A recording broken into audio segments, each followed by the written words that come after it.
You just received the diagnosis of autism for your child. Now, what you do?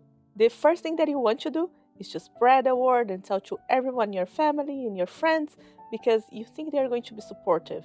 But wait, before you do that, it is important to follow some tips that I'm going to give you now. My first tip is take some time for yourself. And this is for everything.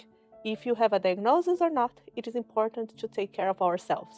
When you take care of ourselves, we are able to provide more assistance for those who need us. So take a break and go do something that you enjoy, whether it's playing video game, meditate, go to take a walk outside, read a book, whatever it is important to have a balanced life. And most importantly, this way you model coping mechanisms. Children can see that it's okay to take a break when you're feeling too overwhelmed or stressed, and that self-care is important. Another tip is to talk to the professional who did the assessment for your child. They know better what to look for, what to expect about the diagnosis, where to look for help, therapy options, and school support.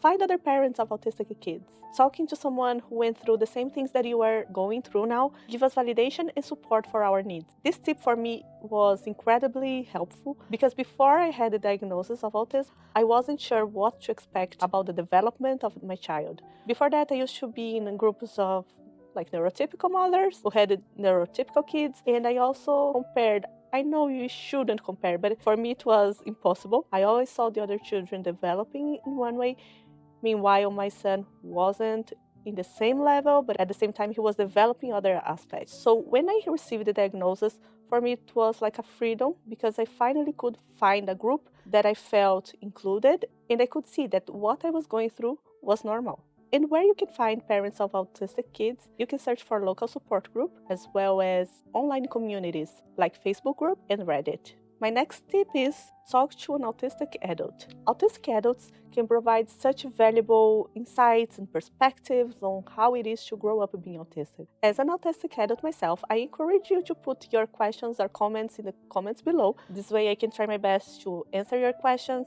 and give advice if you want, or redirect you to specific groups that might help you. Access government and school support. This topic I will not talk too much about it because it will vary greatly depending on where you are living. My suggestion is to talk to the school and again talk to local groups. My next tip is early intervention, and probably you heard about it already. The younger the child is, more neuroplasticity their brain has. And neuroplasticity is the capacity of the brain to adapt and develop in response to new experiences.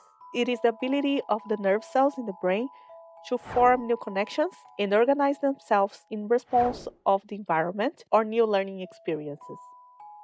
And about the programs, your intuition as a parent is stronger than anything.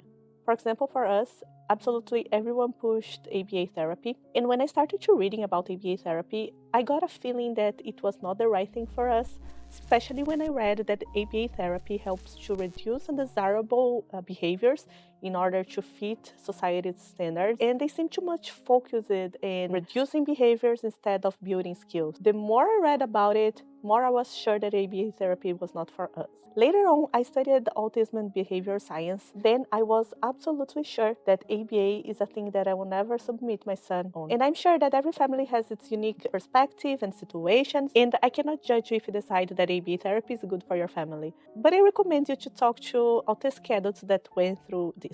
And now, finally, my last tip is to talk to family and friends. But I recommend you do that after you finished all the process and you talk to a lot of other people, because you might be surprised of the reaction of your family and friends. You might hear hurtful things, things that you are not expecting, judgmental things, negative things that make you feel validated. But remember that you are doing the best that you can for your child, and most people are trying to be supportive, even if they don't sound like it. To finalize, I want you to know that the paper you have in your hands is not a burden. It is a powerful tool that can support you and your family to understand your child's needs and support them along the way. Remember that it's okay to have feelings. We are human beings.